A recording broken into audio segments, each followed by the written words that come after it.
ॐ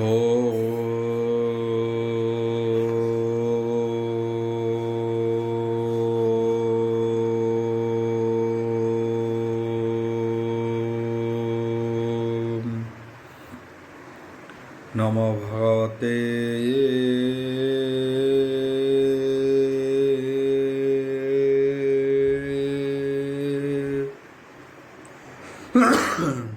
वासुदेवाय।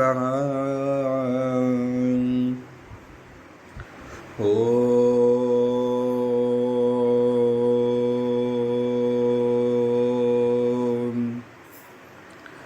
नमो भगवते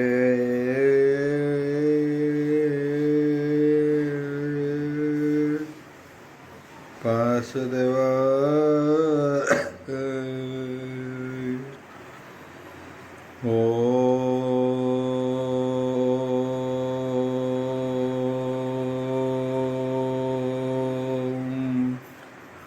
नमो भगवते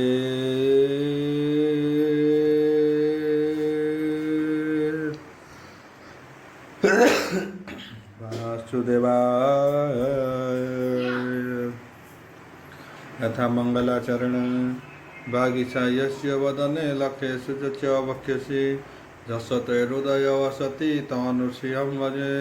विश्वसर्वदिवा लक्षणं श्रीकृष्णाख्य परध्याम जगद्धाम नमामि तद माधव माधव वश्च सर्वसिद्धि विनायते वंदे परस्परत्यं परस्परं प्रियलोकं मूकं करति वाचलं पंगु लंघयते गिरि यत्कृपाः तमः वन्दे परमानन्दः माधव जो ब्राह्मण रुद्रणं तु स्तुतन्ति दैवस्तव देववद पश्यन्ति जो समज्ञा ध्यान अवसते गदगदे मनसा पश्यन्ति जो योगिना जो श्रद्धेन बुद्धि सुरा देवाय स्तुते नमः नारायणं नमस्कृत्यं नरचैव नरोत्तमो देवी सरस्वती व्यासं ततो जयमुदीरयम् निर्गलं कल्पितं फलविमुखाभिद्रव्ययुक्तं पिबत भागवतं रसमलयितं प्रभु। त्रयत्रिंश अध्याय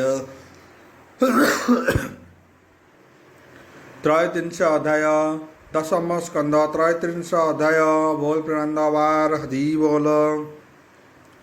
कहन्ति सुख महामुनि शुण राजन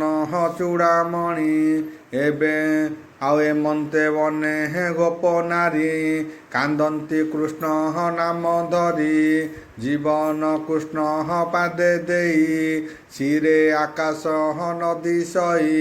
रोदन उच्च स्वरे ध्वनि क्षत हरिण प्राय जानी गोपीए रोदन शबद रात्रे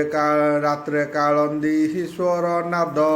शुणी झिंकारी पक्षी कूल शुणिले गोपी कवि कल पृथ्वी सहिते हे शोक करी आकाश दिशे हे धूप पुरी श्रीहरि नाम कीर्तन रोदन करी अचेतन भक्त वत्सल दयानिधि शरण सोदहर बारिधि भक्त जन मुख्य पाल शुणिले गोपी कवि कल भावकु निकट मुरारी गर्व जे कले हे गोप नारी बने आइले हे दुख देई दोष होइले हे भावग्राही अजे सने जल दिबी जुली गोपींक मध्य जाई मिले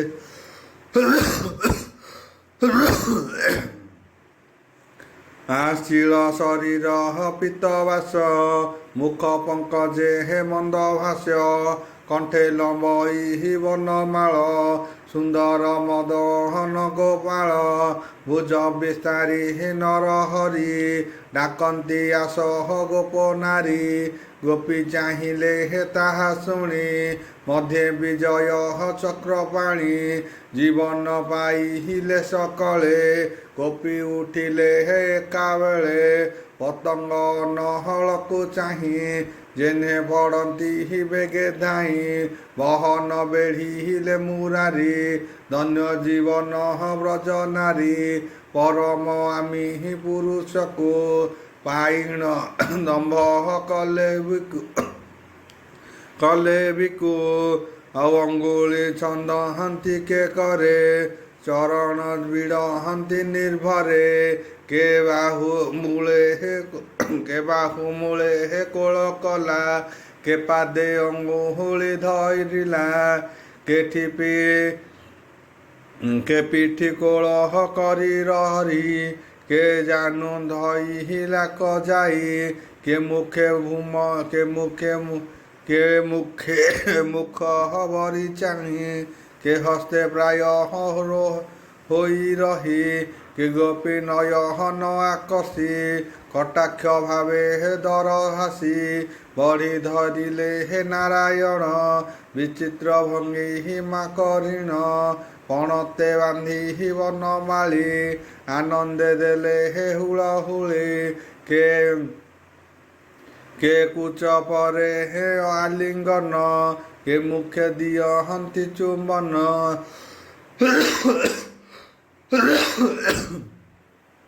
କେ ଗୋପୀ ଅଧରେ ଅଧର ତାମ୍ବୁଳ କରହନ୍ତି ଆହାର କେ ବେନି ହସ୍ତେ ହେ ପାଦ ଧରି ସନେ ଚାପଇ ଗୋପ ନାରୀ କେ ଗୋପୀ ହୃଦେ ହସ୍ତ ଦେଇ କଟାକ୍ଷ ନୟନେ ଅନାଇ କେ ଦୂରୁ ଚାହେଁ ହେ କୋପ କରି ସୁରଙ୍ଗ ଧରେ କାମୁଡ଼ି କେ ଯାଇ ନ ପାହାରେ ଗହଳେ ଧୀରେ ଚାହିଁଲେ ହେବେନି ଡଳେ ଚକ୍ଷୁ ବୁଜିଣ ରସ ଭରେ ଗୋବିନ୍ଦ ଦେଖିଲେ ଭିତରେ ଅଣ୍ଡାଳି କଲା ଲିଙ୍ଗନ ତାପ ଛାଡ଼ିଲା ଗୋପୀଜନ କେ ରୂପ ଦେଖି ଚକ୍ଷୁ ବୁଝି ପୁଲକ କଲା ରୋମ ରାଜି ଆନନ୍ଦ ମନେ ଧ୍ୟାନ କଲା ଯୋଗୀଙ୍କୁ ପ୍ରାୟ ସେ ରହିଲା କୃଷ୍ଣର ଦର୍ଶନେ ଆନନ୍ଦ ଛାଡ଼ିଲେ ମନୁ ଚିନ୍ତା ଦେଖ ବ୍ରହ୍ମ ସମାଧି ଲଭି ଜନେ ନିଶ୍ଚଳ ହୁଅନ୍ତି ଯୋଗ ଧ୍ୟାନେ ତକ୍ଷଣେ ଉଠିଲେ ମୁରାରୀ ଆବୋରିଛନ୍ତି ବ୍ରଜ ନାରୀ ଯେ ସନେ ବ୍ରହ୍ମ ଗୁଣବନ୍ତ ଅଧିକ ଭାହା ଗୋପୀନାଥ ଗୋପୀଙ୍କୁ ଘେନି ବନମାଳି ଯମୁନା ବାଲି କୁଦେ ମିଳି କୁନ୍ଦ ମନ୍ଦାର ଫୁଲ ଗନ୍ଧ ବିକାଶେ ବ୍ରହ୍ମହର ସମ୍ପଦ ଶରଦ ଚନ୍ଦ୍ର ଯେହ୍ନେ ଝରି ନିର୍ମଳ ବିରାଜଇବା ଲୁଇ କୃଷ୍ଣର ଦେହ ବର୍ଣ୍ଣ ଝରି ଯେସନେ ବିରାଜେ ବିଜୁଳି ପାଇଣ କୃଷ୍ଣ ଅଙ୍ଗ ସଙ୍ଗ ତାପ ଛାଡ଼ିଲେ ହେ ଗୋପୀ ଅଙ୍ଗ ବ୍ରହ୍ମ ବିଚାରେ ହେ ଜ୍ଞାନ ପାଇ ଯେହ୍ନେ ପଣ୍ଡିତ ଦୋଷ ହୋଇ ପାଲଟି ପଡ଼ିଲେ ବସନ କୃଷ୍ଣଙ୍କୁ ବସାଇ ଆସନ ବୋଲନ୍ତି ବସ ପ୍ରାଣନାଥ ବୁଲିକି ଅଛ ଘୋର ପଥ ବସ୍ତ୍ର ଆସନେ ହେ କୃଷ୍ଣ ବସି ଗୋପୀଙ୍କ ମୁଖ ଚାହିଁ ହସି ଯାହାଙ୍କୁ ହୃଦେ ହେ ଯୋଗୀ ଜନେ ବସାନ୍ତି କଳ୍ପିତ ଆସନେ ଦିବ୍ୟ କନକ ସିଂହାସନ ପାଟପତିନ ଦିବ୍ୟମାନ ଆଉ ଅମର ବୃନ୍ଦ ଏକ ମେଳେ ଆସନ କରହନ୍ତି ନିରଳେ ବସାଇ ନ ପାହାରନ୍ତି ହରି ଧ୍ୟାନ ପଥରେ ହେ ଅନୁସରି ସେ ସ୍ୱାମୀ ପାଲ ହଟା ବସନେ ପାଡ଼ିଣ କଲେ ହେ କ ଆସନେ ଭାବକୁ ହୋଏ ହେ ଏଡ଼େ ବାଇ ପୂର୍ବେ ପଲଟା ବସ୍ତ୍ର ବହି ଗୋପୀଙ୍କ ଭାବ ହୃଦେ ଧରି ମଧ୍ୟେ ବିଜୟ ନରହରି ଅଶେଷ ବ୍ରହ୍ମାଣ୍ଡ ଠାକୁର ରୂପେ କି ଦେବା ପଟାନ୍ତର କୃଷ୍ଣ ବସାଇ ଗୋପୀ ଜନେ ଚାହାନ୍ତି କଟାକ୍ଷ ନୟନେ ହରିର ବେନି ଭୁଜ ଧରି ଗୋପେ ବୁଲନ୍ତି ଗୋପ ନାରୀ ତୁ ଦୁର୍ମ ଚତୁର ନାଗର ଆମ୍ଭଙ୍କୁ ଛାଡ଼ ହବନ ଘର ତୁ ପୁଣି ଯାଅ ଏକା ହୋଇ ସଖୀ ଗୋଟିଏ ସଙ୍ଗ ଲଇ ନିଶାରେ ଛାଡ଼ି ଗଲୁ କେଣେ ଆମ୍ଭେ ବୁଲିଲୁ ବଣେ ବଣେ ଏଡ଼େ ନିଷ୍ଠୁର ତୋର ଦେହି ବିପନେ ଛାଡ଼ି ଗଲୁ କାହିଁ ଆମ୍ଭେ ତ ନହୁ ତୋର ପୁରେ ତୋହର ନାମ ହୃଦେ ଜପୁ ଆମ୍ଭଙ୍କୁ ନିର୍ଦୟ ତୋହର ଏବେ ଜାଣିଲୁ ବେଣୁଧର ବିଶ୍ୱାସ ପୁତ ନା ପରାଣ ପିଜେ ପଛୁ ନାରାୟଣ ଏତେ କହିଣ ଗୋପ ନାରୀ ବିଳମ୍ବ ହରେ କର ଧରି ଶ୍ରୀମୁଖ କଲେ ହେ ମଧୁପାନ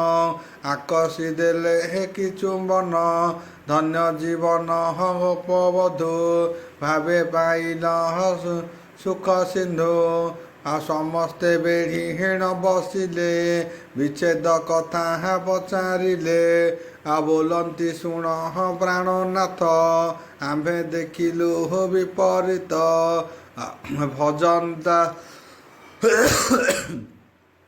ଭଜନ୍ତା ଜନେ କେ ଭଜନ କେ ଭଜିବା ଭଜେ କେହି ଯେ ଯାହାକୁ ଭାବେଣ ବଜଇ ସେ ପୁଣି ତାହାକୁ ତେଜଇ ଅନାଥ ତୋହର ପରାଏ ଭାବେ କି ନବ ଭଜନ୍ତି କୋଥାଏ ସେବେ ନିକୁଳ ନ ଭଜନ୍ତି ଅନାଥ ବେଡ଼ ମନୁ ଭ୍ରାନ୍ତି ଶୁଣି ବୋଲନ୍ତି କୃଷ୍ଣ ହସି ବଜର ଯୁବହତି ଆଶ୍ୱାସୀ ଶୁଣ ସକଳ ଗୋପ ନାରୀ ଯେ ଯାହା ଭାବେ ହେ ପ୍ରତିପ୍ରୀତି କରି ଏକୁଆର କେହେ ଉପକାରେ ଭଜନ୍ତି ସଂସାର ବେବାରେ ଯହିଁ ଶ୍ରୀ ହୃଦୟ ବଣ ନାହିଁ ଭାବ ନ ଦେଖିଲେ ଛାଡ଼ଇ ଭାବ ନ ଦେଖିଲେ ଭଜନ ତାତ ଜନନୀ ପ୍ରାୟ ହୋଇ ତାହାକୁ ବୋଲି ବଡ଼ପଣ ସେ ପାଇ ବିଷ୍ଣୁଙ୍କ ଚରଣ ଥୋଇ ଗୋଲଭ କୋଥେ ଭକତ ନ ଭଜନ୍ତି ଆମେ ବଡ଼ି ମାହା ପ୍ରକାଶନ୍ତି ସେ ଗୁରୁ ଦ୍ରୋହ ତୋଷ ପାଇ ଉଭୟ ଲୋକ ସୁଖ ନାହିଁ ଶୁଣ ଗୁଆଳି ସାବଧାନେ ମତେ ଭଜନ୍ତି ଯୋତେ ଜନେ ତାହାଙ୍କୁ ଭଜୁ ଥାଇ ମୁହିଁ ମୁଁ ତାଙ୍କ ଭକତ ଜାଣଇ ମୁଁ ତାଙ୍କ ଭକହତି ଜାଣଇ ମତ ଯେ ଭକହତି କରନ୍ତି ନିଶ୍ଚଳ ହୋଏ ହେ ତାଙ୍କ ମତି ଦରିଦ୍ର ଜେନେ ଧନ ପାଇ ପ୍ରାଣୁ ଅଧିକ ସମ୍ଭାଳଇ କାଳେ ହରାଅ ସେହି ଧନ ବିପଦ ହୋଏ ହେ ତାର ମନ ଭାଳଇ ଧନ ମନ ଦେଇ କ୍ଷୁଧା ପିପାସା ନ ଲାଗଇ ପୁଣି ପ୍ରାପତ ହୋଏ ଧନ ଆଉ ଆମିରୁ ଅଧିକ ଯତନ ତେମନ୍ତେ ହୋଇ ନର ଲୋକେ ଭକତି କରୁଥାନ୍ତି କୋଥେ ତୁମ୍ଭେ ପ୍ରାୟ ହୋଇ ମୋହର ପାଦେ ଚିତ୍ତ ଦେଇ ଲୋକ ବ୍ୟବହାରେ ଦେବ ପଥ ଛାଡ଼ି ଭଜିଲେ ଅବିରତ ପ୍ରେମ ବିଳାସ କଲ ଯେତେ ଶୁଣିଲି ତୁମ୍ଭର ସଙ୍ଗତେ ପଛେ ମୁଁ ଥାଇ ତୁମ୍ଭ ତୁଲେ ଭକତି ଜାଣି ଲକି ଭଲେ ଆଉ ଗରବ କଲୁ ତୁମ୍ଭେ ଯାହା ମନେ ମୁଁ ଜାଣି ଛଇଁ ତାହା ସେ ଘେନି ହୋଇଲି ଅନନ୍ତର ଆଉ ଗର୍ବ ଗଞ୍ଜନ ହବା ମୋର ତୁମ୍ଭର ଗର୍ବ ଗଞ୍ଜବାରେ ଅଦୃଶ୍ୟ ହୋଇଲି ଅନ୍ଧାରେ। ତୁମ୍ଭର ପ୍ରେମ ଭକ୍ତି ଜାଣି ଆସି ମିଳିଲି ଏବେ ପୁଣି। ଏକଥା ମୋର ଭଲପଣ ତୁମ୍ଭଙ୍କୁ ହୋଇଲି କାରଣ। ଆବର ଗର୍ବ ନ କରିବ ମୋ ନାମ ନିରହତେ ଭାବିବ। ମୋତେ ନ କର ତୁମ୍ଭେ ରସ ମୁଁ ତୁମ୍ଭ ପୁରା ହାଇବି ଆସ। ତୁମ୍ଭର ଭାବ ମୁଁ ଜାଣଇ ଛନ୍ଦ କୁଟିଳ ମାୟା ନାହିଁ। ଆଉ ଅନେକ କୋଳାହିତ ତୁମ୍ଭର ଅନେକ କୋଳ ହିଁ ତୁମ୍ଭର ଶୁଣି ସୁଝି ନ ପାର ଉପକାର। ମୋହର ମାୟା ହାର ସଙ୍କଳେ ଭାବେ କାଟିଲ ଯୋଗୀ ଗୋପୀ ବାଳେ। ତୁମ୍ଭର ଜନ୍ମ ବନ୍ଧ ନାହିଁ ମୋତେ ଜିଣିଲ ଭାବ ଦେଇ। ମୋର ଭକତି ଯେ ଲୋଡ଼ନ୍ତି ସେ ମୋର ପଥ ଆବରନ୍ତି। ମୁହିଁ ଠାକୁର ତାହାଙ୍କର ସୁଜନ ଜନକ ବେଭାର। କହଇ ଦାସ ଜଗନ୍ନାଥ ମୁଁ କୃଷ୍ଣ ସେବକର ଭୃତ୍ୟ। ଇତି ଶ୍ରୀମଦ୍ଭାଗବତେ ମହାପୁରାଣେ ପରମାସ୍ୟା ସଂହିତା ଦଶମ ସ୍କନ୍ଧେ ପୂର୍ବାରୁଦ୍ଧ ରାସକ୍ରୀଡ଼ାନ ଗୋପସନ୍ତତି ନାମ 33 ଅଧ୍ୟାୟ।